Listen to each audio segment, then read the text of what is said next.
Bhagyalakshmi சீரியலோட upcoming episode என்னென்னு பார்க்கலாம். பாக்கியாவோட புது ஹோட்டலுக்கு வந்த கவுன்சிலர் தேவையில்லாமல் பிரச்சனை செஞ்சதுனால ரொம்பவே கோபமாக இருந்த இங்கே செழியனும் தன்னுடைய அம்மாவுக்காக கவுன்சிலரை வெளுத்து வாங்கி அனுப்ப வீட்டில் எல்லாரும் பாக்கியாவை கேள்வி கேட்க ஆரம்பிக்கிறாங்க. பாக்கியாவும் அவங்களுக்கு பதில் சொல்லி சமாளித்ததுக்கப்புறமா இங்கே எழில் அமர்த்தான்னு எல்லாருமே எழில் வேலை விஷயமா வெளியூருக்கு கிளம்புறதுனால எல்லாரும் ஏற்பாடையும் செஞ்சிட்ருக்கிறாங்க.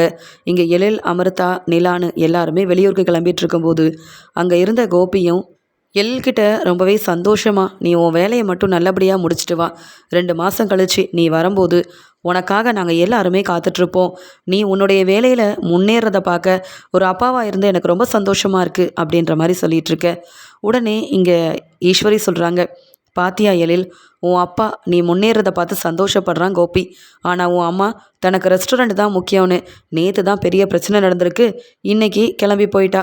வீட்டை பற்றியும் குடும்பத்தை பற்றியும் கொஞ்சம் கூட அக்கறையே இல்லாத பாக்கியாவுக்கு நீங்கள் எல்லாரும் சப்போர்ட் பண்ணுறதுனால தான் பிஸ்னஸ் தான் முக்கியம்னு பாக்கியா நினைக்கிறா அப்படின்னு பேசிகிட்டு இருக்கும்போதே ஏற்கனவே தன்னுடைய கடைக்கு போன பாக்கியா பிரச்சனை வந்ததால் 2-3 நாள் இந்த கடையை நீங்கள் திறக்காமல் இருந்தால் தான் நல்லதுன்னு ஓனர் சொன்னதுனால ரொம்பவே சோகமாக வீட்டுக்கு கிளம்பி வராங்க.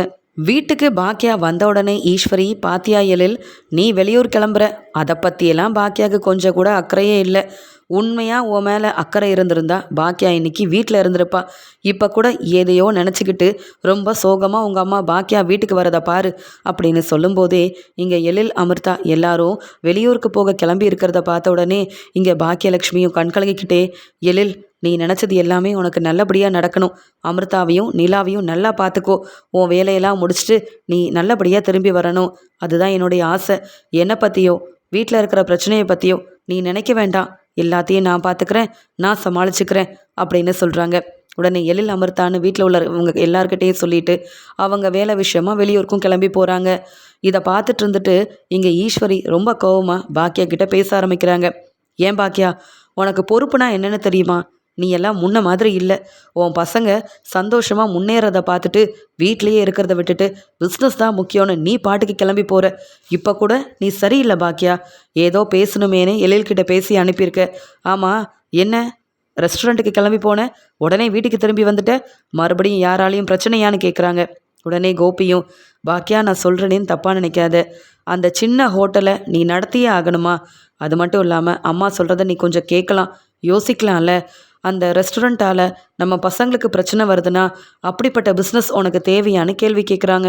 உடனே செழியனும், அம்மா இதே தாம்மா நானும் கேட்குறேன், யார் யாரோ நம்ம ரெஸ்டாரண்ட்டுக்கு வராங்க, சாப்பிட்றேன்னு சொல்லிட்டு ஒன்றை அவமானப்படுத்துகிற மாதிரி பேசுகிறாங்க, அதெல்லாம் தாங்க முடியாமல் தானம்மா வந்தது யாருன்னு கூட கேட்காம வெளுத்து வாங்கி அனுப்புனேன். ஆனால் நீ என்னடானா, அவர் பெரிய கவுன்சிலர், பெரிய பொறுப்பில் இருக்காரு, நீ எதுக்காக இப்படி செஞ்சேன்னு என்ன கேள்வி கேட்குற? அம்மா நீ நல்லா இருக்கணும்னு நாங்கள் நினைக்கிறோம். இப்போ பாரு, எழிலும் நல்லா சம்பாதிக்கிறதுக்காக தானே வெளியூர் போயிருக்கான், உனக்கு பணம் தர மாட்டேன்னு சொன்னானா? இல்லை நானும் என் மாமனாரோட பிஸ்னஸை பார்த்துக்கிறேன், எனக்கு இருக்கிற வேலையவும் பார்த்து நல்லா தாம்மா சம்பாதிக்கிறேன், முன்ன மாதிரி இல்லைம்மா. அதனால் வீட்டுக்கு தேவையான பணம் மட்டும் இல்லை, உனக்கு தேவையான பணம் எல்லாத்தையும் நாங்கள் தரோம். ஆனால் பிஸ்னஸ் செய்கிறேன்னு சொல்லி அந்த சின்ன கடையெல்லாம் நடத்தி நீ அவமானப்பட்டு நிற்கிறத பார்த்துட்டு எங்களால் சும்மா இருக்க முடியாதுமா. உன் நல்லதுக்காக தான் சொல்கிறோம், எனக்கு என்னானாலும் பரவாயில்ல, நீ யார் முன்னாடியும் தலைகுனியக்கூடாதுமா அப்படின்னு செடியில் சொல்லிட்டு இருக்காரு.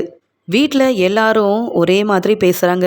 இதை பார்த்துட்டு இருந்த ஜெனியும், ஆமாம் ஆண்டி, நான் கூட முன்னாடியே சொல்லணுன்னு தான் இருந்தேன், ஆனால் என்ன செய்கிறது, அந்த இடம் உங்களுக்கு செட் ஆகாது, சரியில்லாத இடத்துல நீங்கள் கடை ஆரம்பித்து ஒவ்வொரு நாளும் பிரச்சனையை எப்படி சமாளிப்பீங்க? இன்றைக்கி செழியன் வர போய் பரவாயில்ல, என்னதான் இருந்தாலும் நீங்கள் நல்லா இருக்கணும் தானே சொல்கிறோம். அந்த கடையும் வேண்டாம், பிஸ்னஸும் வேண்டாம், நீங்கள் நிம்மதியாக வீட்டில் இருங்க, நாங்கள் உங்களை நல்லா பார்த்துக்குறோம். இதனால் செழியனுக்கு மறுபடியும் எந்த பிரச்சனையும் வந்துடக்கூடாதுன்னு எனக்கு கொஞ்சம் பயமாக தான் இருக்குது அப்படின்னு சொல்லும்போது பாக்கியா சொல்கிறாங்க, ஏற்கனவே அந்த கடையோட ஓனர் நேற்று நடந்த பிரச்சனையை பற்றி பேச கடைக்கு வந்திருந்தாரு. அந்த கவுன்சிலர் சாதாரண ஆளே இல்லை, அவர் மூலமாக நிறைய பிரச்சனை வரும், இப்போதைக்கு பிரச்சனை எல்லாமே நல்லபடியாக முடிகிற வரைக்கும் கடையை திறக்க வேண்டான்னு சொல்லி என்னையும் அங்கேருந்து அனுப்பிட்டாரு. பிஸ்னஸ் செய்யணுன்ற ஆசையில் அந்த கடையை எடுத்து நடத்தினேன், ஆனால் இப்போ நடக்கிறதெல்லாம் பார்த்தா என்ன செய்யனே தெரியல. எப்படியும் பிஸ்னஸை கண்டிப்பாக நான் செய்வேன், ஆனால் இந்த பிரச்சனையை கொஞ்சம் சமாளிச்சுட்டு அதுக்கப்புறமா நான் கடைக்கு போகிறேன் அப்படின்னு சொல்லிட்டு சோகமாக பதில் பேசாமல் தன்னுடைய ரூமுக்கு போகிறாங்க. உடனே இங்கே ஜெனியும், இப்போ கூட ஆண்டி பிஸ்னஸ் தான் முக்கியம்னு அந்த கடையை விடமாட்டேன், மறுபடியும் நான் ரெஸ்டாரண்ட்டை நடத்துவேன்னு சொல்கிறாங்களே. ஆனால் நேற்று வந்து பிரச்சனை செஞ்ச ஆள் பெரிய கவுன்சிலர், ஏரியாவில் அவருக்கு நிறைய பெரிய பெரிய ஆளுங்களை தெரியும். இங்கே செழியனுக்கு அந்த ஆளுங்களால் எனக்கு பிரச்சனை வந்துடக்கூடாதுன்னு தான் கொஞ்சம் பயமாக இருக்குது அப்படின்னு பேசிகிட்டு இருக்க. அடுத்த நாள் எப்பயும் போல் பாக்கியா வேலை பார்த்துட்டு இருக்கும்போதே வீட்டுக்கு போலீஸ் செழியனை தேடி வராங்க. வந்த செழியனை வெளுத்து வாங்குறாங்க போலீஸ். என்ன, நீ ஏதோ நல்லா படிச்சிருக்க, வேலையில் இருக்கன்னு பார்த்தா நீ என்ன பெரிய ஆள் மேலெல்லாம் இப்படி தேவையில்லாமல் பிரச்சனை செஞ்சிட்ருக்க? அவர் யார் தெரியுமா? கவுன்சிலர். ஏரியாவில் அவருக்கு எவ்வளோ பெரிய மதிப்பு மரியாதை இருக்குன்னு உனக்கு தெரியுமா? அப்படி இருக்கும்போது அவரையே வெளுத்து வாங்கிட்டு நீ பாட்டுக்கு வீட்டில் வந்திருந்தா சும்மா விட்டுருவாங்களா? அந்த கவுன்சிலர் உன் மேலே கம்ப்ளைண்ட் கொடுத்துருக்காரு. இனி உங்கள் அம்மா அந்த கடை நடத்தவும் முடியாது, நீ எப்படி வெளியில் வரேன்னு நான் பார்க்குறேன்னு சொல்லி அங்கே எல்லார் முன்னாடியும் செழியனை நல்லா திட்டி வெளுத்து வாங்கின போலீஸும் கவுன்சிலருக்கு சப்போர்ட் பண்ணி வீட்டிலேருந்து கூட்டிகிட்டு போகிறத பார்த்துட்டு ஜெனி ரொம்ப அழுகிறாங்க. வீட்டில் உள்ள இங்கே பாக்கியா, கோபி, ஈஸ்வரின் எல்லாரும் பேரதிர்ச்சியோடு பார்க்குறாங்க. இப்படி நடக்கும்னு எதிர்பார்க்காததுனால இங்கே செழியனும், சார் அங்கே என்ன நடந்ததுன்னு கொஞ்சம் கேளுங்க சார். நீங்கள் நினைக்கிற மாதிரி அங்கே வந்த கவுன்சிலர் ரொம்ப நல்லவர்லாம் இல்லை. வேணும்னே என் அம்மா நடத்துகிற ஹோட்டலில் சாப்பிட வரேன்னு சொல்லி என் அம்மாவையே தப்பாக பேசினா அதெல்லாம் பார்த்துட்டு நான் சும்மா இருக்க முடியுமா? எங்கள் அம்மாவுக்கு நாங்கள் தானே சார் இருக்கோம், இதை சப்போர்ட் பண்ணி நாங்கள் கேள்வி கேட்டால் தப்பாயிருவோமா சார் அப்படின்னு சொல்லும்போது அந்த கவுன்சிலரும் அவரோட ஆளுங்களும் வந்து பிரச்சனை செஞ்சால் நீங்கள் அவர் மேலே முன்னாடியே கம்ப்ளைண்ட் கொடுத்துருந்தா அவரை கூப்பிட்டு நாங்கள் விசாரிச்சிருப்போம். அவர் மூலமாக உங்கள் ரெஸ்டாரண்ட்டுக்கு எந்த பிரச்சனையும் வராமல் நாங்களே பார்த்துருந்துருப்போம். ஆனால் நீங்கள் அப்படி செய்யலை. நீங்களே தேவையில்லாமல் பிரச்சனையை செஞ்சுட்டு இப்போ கவுன்சிலர் நல்லவரே இல்லைன்னு சொன்னால் நாங்கள் ஏற்றுக்கணுமா? நீ பேசுகிற எதையும் கேட்க வேண்டிய அவசியம் எங்களுக்கு இல்லை அப்படின்னு ஜெனி முன்னாடியே வெளுத்து வாங்கி அங்கேருந்து செழியனை கூப்பிட்டு போயிடுறாங்க. செழியனும் பாக்கியாவும் சொல்கிற எதையுமே அங்கே வந்த போலீஸ் கேட்கவே இல்லை. இதை பார்த்த ஜெனி ரொம்ப அழுகிறாங்க. ஈஸ்வரி உடனே பாக்கியா கிட்ட சொல்கிறாங்க, போதுமா பாக்கியா, எவ்வளவோ சொன்னோம், யார் பேச்சும் கேட்கல. உனக்கு இந்த வீட்டோட மதிப்பு மரியாதை தெரியல, எங்களோட அருமை புரியல. அதனால தான் பிஸ்னஸ் முக்கியம்னு கடையெல்லாம் ஆரம்பித்தேன். ஒரு பெரிய ரெஸ்டாரண்ட் ஆரம்பிச்சிருந்தா கூட பரவாயில்ல, ஒரு சின்ன கடையை ஆரம்பித்து வீட்டில் அதனால் எவ்வளோ பெரிய பிரச்சனை வருது. உன் பையன் எழில் இங்கே வெளியூருக்கு வேலைக்கு போயிட்டான், இன்னொரு பையனை போலீஸ் கூட்டிகிட்டு போயிட்டாங்க. இப்போ உனக்கு ரொம்ப நிம்மதியாக இருக்குமே. இந்த வீட்டில் உன் பசங்க வந்ததே உனக்கு பிடிக்கல. எல்லாரும் ஒத்துமையாக இருக்கணும்னு கோபி கூப்பிட்டு வந்தப்போ கூட நீ கோவமாக தானே இருந்த. அதனால தான் பிரச்சனை செஞ்சு ஒவ்வொருத்தரையாக வீட்டை விட்டு வெளியில் அனுப்பிட்டு நீ மட்டும் இந்த வீட்டில் சந்தோஷமாக இருக்கலான்னு திட்டம் போட்டிருக்க போல. குடும்பத்தை பற்றி அக்கறை இருந்தால் பிஸ்னஸ் எல்லாம் வேண்டான்னு உன் பசங்களோட இந்த வீட்டில் நீ சந்தோஷமாக நிம்மதியாக இருந்திருக்கலாம்.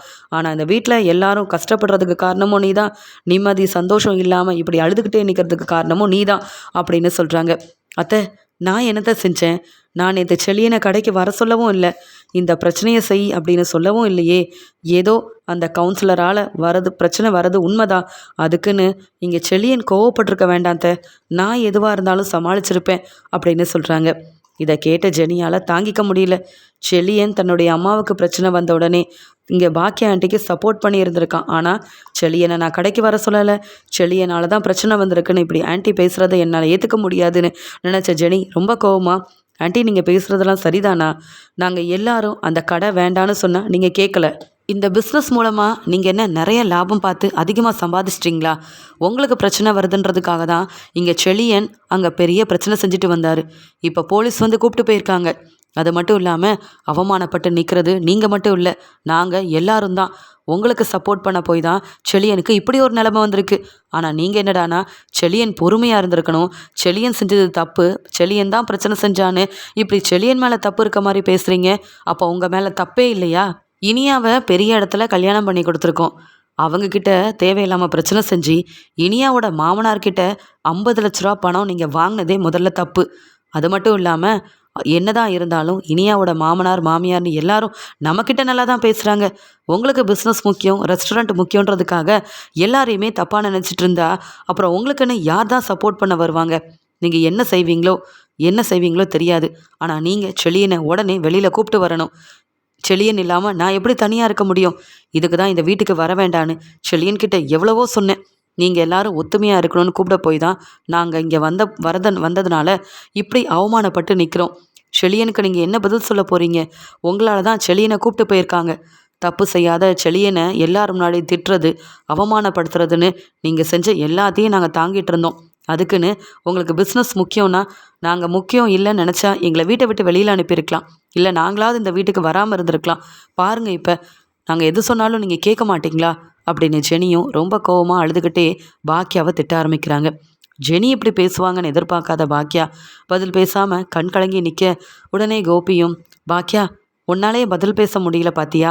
உன் பையன் உனக்கு நல்லது தான் செஞ்சுருக்கான். ஆனால் நீ தான் உன்னுடைய ரெஸ்டாரண்ட் முக்கியன்றதுக்காக இங்கே யார் பேச்சையும் கேட்காம இப்படிலாம் இருக்க. இப்போ ஜெனி கேட்குற கேள்விக்கு பதில் சொல்லு. நீ என்ன செய்ய போகிற? செழியனை எப்படி கூப்பிட்டு வர போகிற? அது மட்டும் இல்லை, பிரச்சனை செஞ்சது அந்த கவுன்சிலர்கிட்ட. கவுன்சிலர் சும்மா இருப்பாரா? அவர் பெரிய ஆளுன்னு வேற சொல்கிறாங்க. இதனால் நம்ம குடும்பத்துக்கு கூட நிறைய பிரச்சனை வர வாய்ப்பு இருக்குது. ஏன் பாக்கியா, கடை முக்கியம்னா நீ என்கிட்ட சொல்லியிருக்கலாம். என்கிட்ட இருக்க பணத்தை கொடுத்தாவது உனக்கு ஒரு பெரிய ரெஸ்டாரண்ட் ஆரம்பித்து கொடுத்துருப்பேன். இல்லை என்னுடைய ரெஸ்டாரண்ட்டையாவது நீ நடத்திருக்கலாமே. யார் பேச்சையும் கேட்காம, யார்கிட்டையும் என்ன ஏதுன்னு விசாரிக்காம தேவையில்லாத இடத்துல நீ கடை ஆரம்பிச்சிருக்கவே கூடாதுன்னு வீட்டில் உள்ள எல்லாரும் பாக்கியாவை திட்டிக்கிட்டே இருக்காங்க. பாக்கியாவுக்கு என்ன செய்யனே தெரியாமல் கண் கலங்கி போய் நிற்கிறாங்க. உடனே பாக்கியா செல்விக்கு ஃபோன் பண்ணுறாங்க. நடந்த எல்லாத்தையும் சொல்ல செல்வியும், அக்கா என்னக்கா செழியன் தம்பிக்கு இப்படி ஒரு பிரச்சனையா?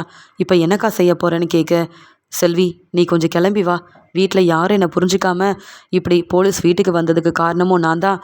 இங்கே என்னால் தான் பிரச்சனை வருதுன்னு திட்டிக்கிட்டே இருக்காங்க. என் மாமியாரை பற்றி தான் உனக்கு தெரியுமே. ஆனால் என்னை நல்லா புரிஞ்ச ஜெனியே என்னை கேள்வி கேட்டு அவமானப்படுத்திட்டு இருக்கா. ஜெனி பேசுகிறதுலேயும் நியாயம் இருக்க தான் செய்யுது. ஒரு நாள் தான் என்னை பார்க்க செழியன் கடைக்கு வந்தான். அதுலேயும் பிரச்சனைன்னு போலீஸ் வந்து செழியனை கூப்பிட்டு போயிட்டாங்க. என்னதான் இருந்தாலும் என் பையன் எனக்காக எதுக்காக கஷ்டப்படணும்? நான் போலீஸ்கிட்ட பேசி எப்படியாவது செழியனை வெளியில் கூட்டிகிட்டு வரணும்னு நினைக்கிறேன். கொஞ்சம் வரியா அப்படின்னு சொல்லி கூப்பிட்றாங்க. அக்கா நான் வெளியில் தான்க்கா இருக்கேன், நீ கொஞ்சம் வா. நம்ம 2 பேரும் போய் செழியனை எப்படியாவது பேசி புரிய வச்சு அங்கே கூப்பிட்டு வந்துடலாங்க்கா அப்படின்னு சொல்லிட்டு இங்கே பாக்கியாவும் செல்வியும் போலீஸை பார்த்து பேசுகிறதுக்காக கிளம்பி போகிறாங்க. அந்த சமயம் ஈஸ்வரி சொல்கிறாங்க, பாத்தியா கோபி, உனக்கு தெரியாத ஆளா என்ன? நீ எப்படியாவது இங்கே பாக்கியா போய் அங்கே செழியனை கூப்பிட்டு வரதுக்கு முன்னாடியே உனக்கு தெரிஞ்ச பெரிய ஆள்கிட்டலாம் பேசி நம்ம செழியனை வெளியில் கொண்டு வர முடியுமான்னு பாரு. பாவம் ஜெனி இன்னைக்கு பாக்கியாவை பற்றி புரிஞ்சுக்கிட்டு கேள்வி கேட்டதுலேயே பாக்கியா பதில் பேசாமல் நின்னா பாத்தியா? பாக்கியா என்னைக்கு பிஸ்னஸ் வேண்டாம் வேலை வேண்டான்னு வீட்டில் இருக்காளோ அன்றைக்கி தான் வீட்டில் உள்ள எல்லாரும் நிம்மதியாக இருக்க முடியும். பாக்கியாவால் பிரச்சனை வர்றது மட்டும்தான் இந்த வீட்டில் இருக்குது அப்படின்னு சொல்லி பேசிகிட்டு இருக்காங்க. இங்கே ஜெனியும் ரொம்ப அழுதுட்ருக்காங்க. உடனே இங்கே ஈஸ்வரி சொல்கிறாங்க, பார்க்க தானே போகிறேன், இன்னைக்கு மட்டும் செழியன் மறுபடியும் வீட்டுக்கு வரலை, பாக்கியா கிட்ட அப்புறமா நான் பேசிக்கிறேன்னு சொல்கிறாங்க. போலீஸை பார்க்கறதுக்காக இங்கே பாக்கியா செல்வியை கூப்பிட்டு போகிறாங்க. அங்கே ஏற்கனவே கவுன்சிலர் போலீஸ்கிட்ட பேசிகிட்டு இருக்காரு. உடனே பாக்கியாவை பார்த்த உடனே, பார்த்தீங்களா செய்கிற தப்பெல்லாம் செஞ்சுட்டு இந்த பாக்கியா மேடம் எப்படி வராங்கன்னு அப்படின்னு கேட்க போலீஸ் சொல்கிறாங்க, எதுக்கு நீங்கள் இங்கே வந்திருக்கீங்க? அதான் உங்கள் பையனை செழியனை கூப்பிட்டு வந்துட்டோம்ல, இனி நீங்கள் எதுனாலும் எங்ககிட்ட பேச வேண்டாம் அப்படின்னு சொல்லும்போது, சார் அங்கே நடந்தது என்ன பிரச்சனைன்னு நீங்கள் கேட்கலையே, கேட்டால் தானே சார் புரியும். இந்த கவுன்சிலர் பெரிய ஆள் தான், இவருக்கு நிறைய பேரை தெரியும். அதனால் அவர் சொன்னது எல்லாமே உண்மைன்னு ஆயிருமா சார்? என் ரெஸ்டாரண்ட்டுக்கே வந்து எத்தனை முறை இந்த கவுன்சிலர் பிரச்சனை செஞ்சுருக்காரு தெரியுமா? அவரோட ஆளுங்களோட வருவார், இங்கே கடையை கூட மூட விடாமல் அதை செஞ்சு கொடு இதை செஞ்சு கொடுன்னு அவ்வளோ பிரச்சனை செஞ்சார். எல்லாத்தையும் பொறுமையாக நான் பார்த்துட்டு இருந்ததுக்கு காரணம், நாம் அந்த இடத்துல இப்போ தான் புதுசாக கடையை ஆரம்பிச்சிருக்கோம், பிரச்சனை வந்தால் சமாளிச்சுக்கலான்னு பார்த்தேன். ஆனால் என்னை பற்றியே என் பையன் முன்னாடி தப்பு தப்பாக பேசினா எப்படி சார் என் பையனால் பொறுமையாக பொறுத்து போக முடியும்? அவனும் இந்த கடையோட ஓனர் இல்லையே, எனக்காக தான் அவன் வந்தான் சார். ஆனால் என்னை பற்றி அவர் என்னெல்லாம் பேசினாருன்னு தெரியுமா? நடந்த எல்லாத்தையுமே போலீஸ்கிட்ட சொல்லும்போது கவுன்சிலர் சொல்கிறாரு, இப்போ என்ன என் மேலே தப்பு இருக்குன்னு சொல்ல போகிறீங்களா? யார்கிட்ட வேணாலும் போய் சொல்லுங்கள், உங்களால் ஒன்றும் செய்ய முடியாது. நான் எவ்வளோ பெரிய ஆள், என்னையே வெளுத்து வாங்கிட்டு உங்கள் பையனும் நீங்களும் அந்த இடத்துல கடை வச்சு நடத்திட முடியுமா? நான் தான் கம்ப்ளைண்ட் கொடுத்துருக்கேன். உங்கள் பையனால் 2 நாள் நான் ஹாஸ்பிட்டலில் இருந்துட்டு வந்திருக்கேன். அதுக்கெலாம் என்ன பதில் சொல்ல போகிறீங்க? ஒரு கஸ்டமராக உங்கள் ஹோட்டலுக்கு வந்தால் நீங்கள் எனக்கு சாப்பாடை கொடுத்து அனுப்பணும். ஆனால் நீங்கள் என்னடானா பிரச்சனை செஞ்சு என்னை வெளியில் அனுப்பியிருக்கீங்க. நான் யாருன்னு தெரியாமல் உங்கள் பையன் இப்படி செஞ்சதுக்கு அவன் நல்லா அனுபவிப்பான், நீங்களும் கடையை திறக்க முடியாது அப்படின்னு ரொம்பவே கோவமாக கவுன்சிலர் பேசும்போது உடனே போலீஸும், ஆமாம் கவுன்சிலர் சொல்கிறது உண்மைதானே, அவர் பிரச்சனை செஞ்சுருந்தா நீங்கள் எங்களை தேடி வந்திருக்கணும், நாங்கள் உங்களுக்கு உதவி செஞ்சுருப்போம். அதை விட்டுட்டு உங்கள் பையன் யார் என்னன்னே தெரியாமல் இப்படியா செய்கிறது? உங்கள் பையன் செஞ்சதுக்கு கவுன்சிலர் கம்ப்ளைண்ட் கொடுத்ததோடு விட்டுட்டாரு. இதே அவரும் கோவப்பட்டு வெளுத்து வாங்கியிருந்தாருன்னா உங்கள் பையன் நிலமை என்ன இருக்குன்னு கொஞ்சம் யோசிச்சு பாருங்கள். தப்பு எல்லாம் உங்கள் பக்கம்தான் இருக்குது மேடம், நீங்கள் கிளம்பி போங்க, உங்கள் பையனெல்லாம் விட முடியாது. கவுன்சிலர் யாருன்னு தெரியாமல் பெரிய பிரச்சனை செஞ்ச நீங்கள்லாம் எப்படி நிம்மதியாக கடை வச்சு நடத்துகிறீங்கன்னு பார்க்க தானே போகிறோம் அப்படின்னு அங்கே இருக்க ஆளுங்களும் எல்லாரும் சொல்ல பாக்கியா பதில் பேச முடியாமல் எப்படியாவது புரிய வச்சு செழியனை கூப்பிட்டு போயிடலான்னு நினச்சா இங்கே இருக்க போலீஸ் மட்டும் இல்லை எல்லாரும் அங்கே பிரச்சனை செஞ்ச ஆளுங்களுக்கு தான் சப்போர்ட் பண்ணுறாங்க. என்ன செல்வி செய்ய அப்படின்னு சொல்ல, அக்கா நானும் முடிஞ்ச அளவு பேசி பார்த்துட்டேன், ஆனால் யாரும் புரிஞ்சுக்க மாட்டேங்கிறாங்கக்கா. தேவையில்லாமல் கவுன்சிலர் வேணும்னே வந்து நம்ம ரெஸ்டாரண்ட்டை நடத்தக்கூடாதுன்றதுக்காகவே பிரச்சனை செஞ்ச மாதிரி இருக்குது. அவர் பேசுனதும் தப்பு தானே, அதனால தானேக்கா இங்கே வந்து உன் பையனும் கோவப்பட்டிருக்காரு. ஆனால் அதை சொன்னால் யாரும் புரிஞ்சுக்க மாட்டேங்கிறாங்களே, என்னக்கா செய்ய அப்படின்னு யோசிக்கிறாங்க. இங்கே பாக்கியாவும் வீட்டில் இருக்க என் மாமியாரும் ஜெனியும் என்னை அந்த கேள்வி கேட்குறாங்க. இப்படிப்பட்ட கடையை ஆரம்பித்து பிரச்சனை செய்கிறியேன்னு கோபியும் கேள்வி கேட்குறாரு. எப்படியாவது செழியனை வீட்டுக்கு கூட்டிகிட்டு போனால் பிரச்சனைக்கு முற்றுப்புள்ளி வைக்கலான்னு நினச்சேன்.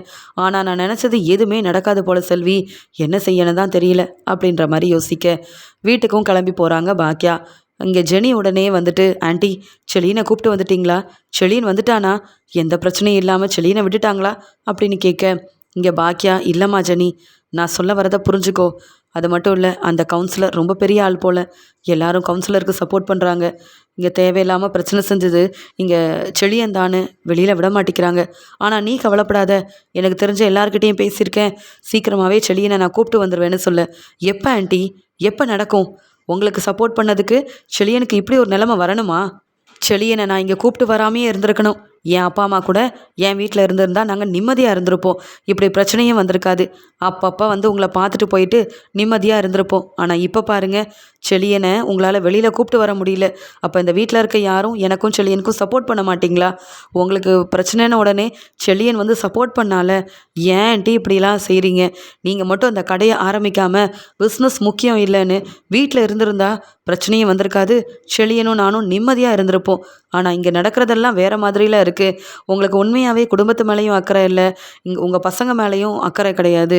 அதனால தான் உங்களால் நாங்கள் எல்லோரும் இப்போ அழுதுட்ருக்கோம் அப்படின்னு செழியனை வீட்டுக்கு கூட்டிகிட்டு வரல இங்கே பாக்கியலக்ஷ்மின்னு தெரிஞ்சுக்கிட்டு செனி கேள்விக்கு மேலே கேள்வி கேட்குறாங்க. உடனே கோபியும், என்னாச்சு பாக்கியா, யாரையோ பார்த்து பேச போகிறேன், என் பையன் செழியனை எப்படி கூப்பிட்டு வரணும்னு எனக்கு தெரியும்னு சொன்னேன், முடியலல்ல? எனக்கு தெரியும். இதனால தான் தேவையில்லாத இடத்துல சரியான இடத்துல நீ கடையை வைக்கலை. உனக்கு ஏதாவது உதவி வேணுமா? உனக்கு ரெஸ்டாரண்ட் ஆரம்பிக்க நான் உதவி செய்கிறேன்னு சொன்னேன், நீ என் பேச்சை கேட்கல. இப்போ உன்னால் என் பையனில் கஷ்டப்பட்டுட்ருக்கான்னு சொல்கிறாங்க. இங்கே ஈஸ்வரி எப்பயும் போல் பாக்கியா மேலே தான் தப்பு இருக்குன்னு கேள்வி கேட்டு திட்ட ஆரம்பிக்க பாக்கியா ரொம்ப அழுகிறாங்க. போதும், இதுக்கு மேலே யாரும் எதுவும் பேசாதீங்க. என் பையன் எனக்கு உதவி செஞ்சது உண்மை, அதுக்குன்னு என் பையனை நான் அப்படியே விட்டுருவேனா? என்னால் தான் அவன் பிரச்சனையில் மாட்டிகிட்டு இருக்கான். அவனை எப்படி வெளியில் கொண்டு வரணும்னு தெரியும். நானும் போலீஸ்கிட்ட பேசி பார்த்தேன், யாரும் நான் சொல்கிறத கேட்க மாட்டேங்கிறாங்களே, அதுக்குன்னு நான் அப்படியே விட்டுற மாட்டேன். ஜெனி என்னை புரிஞ்சுக்கன்னு சொல்லும்போது, இனி நான் யாரையும் நம்ப தயாராக இல்லை, இந்த வீட்லேயும் நான் இருக்க மாட்டேன். செழியனை எப்படி வெளியில் கொண்டு வரணும் அப்படின்னும் தெரியும். இனி செழியனும் நானும் இந்த வீட்டு பக்கமே வரமாட்டோம். எங்கள் அப்பா கிட்ட நடந்த எல்லாத்தையும் சொல்லி கண்டிப்பாக செழியனை நான் மறுபடியும் வெளியில் கொண்டு வருவேன். உங்களுக்கெல்லாம் உதவி செய்ய போய் தானே செழியன் அவமானப்பட்டு நிற்கிறான். ஆண்டி, உங்களால் மட்டும்தான் செழியனுக்கு நிறைய பிரச்சனை வருது. செழியன் இனியாவுக்கு சப்போர்ட் பண்ணி அந்த ஆகாஷை வெளுத்து வாங்கினப்போ கூட நீங்கள் செழியன் மேலே தான் தப்பு இருக்குன்னு சொன்னீங்க. இப்பையும் உங்களுக்கு சப்போர்ட் பண்ணி பிரச்சனையில் மாட்டிக்கிட்டது செழியன் மட்டும்தான். இப்படி செழியன் இல்லாத வீட்டில் நான் எதுக்காக இருக்கணும்? நானும் என் அப்பா அம்மா வீட்டுக்கு கிளம்புறேன். என் அப்பாவால் கண்டிப்பாக செழியனுக்கு உதவி செய்ய முடியும். எப்படி இந்த பிரச்சனையை சமாளிக்கிறதுன்னு எனக்கு தெரியும். உங்களெல்லாம் நம்பி ஒரு பிரயோஜனமும் இல்லை. கோபி அங்கிளை நம்பி இந்த வீட்டுக்கு நான் வந்திருக்கவே கூடாது. பெரிய தப்பு பண்ணிட்டேன். என்னை நீங்கள் நல்லா பார்த்துப்பீங்கன்னு நம்பி தான் ஆன்ட்டிங்க வந்தேன். ஆனால் உங்களாலேயே இவ்வளோ பெரிய பிரச்சனை என் வாழ்க்கையில் வரும்னு நான் எதிர்பார்க்கவே இல்லை. உங்களுக்கு உங்கள் பிஸ்னஸ் தானே முக்கியம். உங்கள் பையன் செழியனை எப்படி வெளியில் கொண்டு வரணும்னு எனக்கு தெரியும்னு சொல்லிட்டு ரொம்ப கோவமாக பாக்கியாவை வெளுத்து வாங்கிட்டு ஜெனி அந்த வீட்டிலேருந்து வெளியில் போயிடுறாங்க. நடந்த எல்லாத்தையும் என் அப்பா கிட்டேயாவது சொல்லி இங்கே செழியனை எப்படியாவது வெளியில் கொண்டு வரணும் அப்படின்ற எண்ணத்தில் ஜெனி வீட்டை விட்டே வெளியில் போகிறாங்க. இதை பார்த்துட்டு பதில் பேச முடியாமல் அழுதுகிட்டே நிற்கிறாங்க பாக்கியா. உடனே இங்கே ஈஸ்வரி கேள்வி கேட்குறாங்க. போதுமா பாக்கியா, ரொம்ப சந்தோஷமாக இருப்பியே, பிஸ்னஸ் தான் முக்கியம், ரெஸ்டாரண்ட் தான் முக்கியம், பணத்தை சம்பாதிச்சு அப்படி என்ன தான் செய்ய போகிற? இப்போ உன் பசங்க யாரும் இந்த வீட்டில் இல்லை. ஒத்துமையாக இருந்தால் தான் உனக்கு பிடிக்காதே. ஒவ்வொருத்தரும் இந்த வீடும் வேண்டாம் நீயும் வேண்டான்னு சொல்லிட்டு அவமானப்படுத்திட்டு போகிறாங்க. ஜெனி எப்பயுமே உனக்கு சப்போர்ட் பண்ணுவா. ஆனால் இப்போ இங்கே செழியனுக்காக உன்னையே எதிர்த்து பேசிட்டு போகிறானா? அதுக்கும் காரணம் நீ தான். என் பேச்சை கேட்டிருந்தா இப்படிலாம் நடந்திருக்குமா? என் பேரன் பேத்தின்னு எல்லாரும் ஒத்துமையாக இதே வீட்டில் இருந்திருப்பாங்க. பிரச்சனை வரதுக்கு காரணமே நீ தான். அந்த பிரச்சனையும் சமாளிக்க தெரியாமல் தலை குனிஞ்சு நின்று அழுதுட்டு நிற்கிறதும் நீ தான் பாக்கியா. இப்போ இந்த பிரச்சனையை எப்படி சமாளித்து மறுபடியும் உன் பிஸ்னஸ் ஆரம்பிக்க போகிற? இனியாவது தெளிவாக ஒரு நல்ல முடிவெடு. ஜெனி கண்டிப்பாக செழியனை வெளியில் கொண்டு வந்துடுவான்ற நம்பிக்கை எனக்கு இருக்குது. உன்னால் தான் ஒன்றும் செய்ய முடியாது. ஆனால் இங்கே ஜெனிக்கு நம்ம குடும்பத்து மேலேயும் செழியன் மேலேயும் ரொம்பவே அக்கறை இருக்குது. இனியாவது பிஸ்னஸும் வேண்டாம் ஒன்றும் வேண்டான்னு வீட்டில் என் பேச்சை கேட்டுட்டு இருந்தேன்னா அதுதான் உனக்கும் நல்லது, குடும்பத்துக்கும் நல்லது. இல்லை மறுபடியும் பிரச்சனை வந்தாலும் பரவாயில்ல, என் பசங்களுக்கு என்ன ஆனாலும் பரவாயில்லன்னு அந்த ரெஸ்டாரண்ட்டை ஆரம்பிக்க போனேன். அவ்வளவுதான் பாக்கியா. இனிலாம் பார்த்துட்டு நான் பொறுமையாக இருக்கவும் மாட்டேன். அப்புறம் நீ என் மருமகன் நினச்சி சும்மா இருக்கவும் மாட்டேன். புரியுதான்னு கோவமாக பேச தலை குனிஞ்சி அழுதுகிட்டே நிற்கிறாங்க பாக்கியலட்சுமி.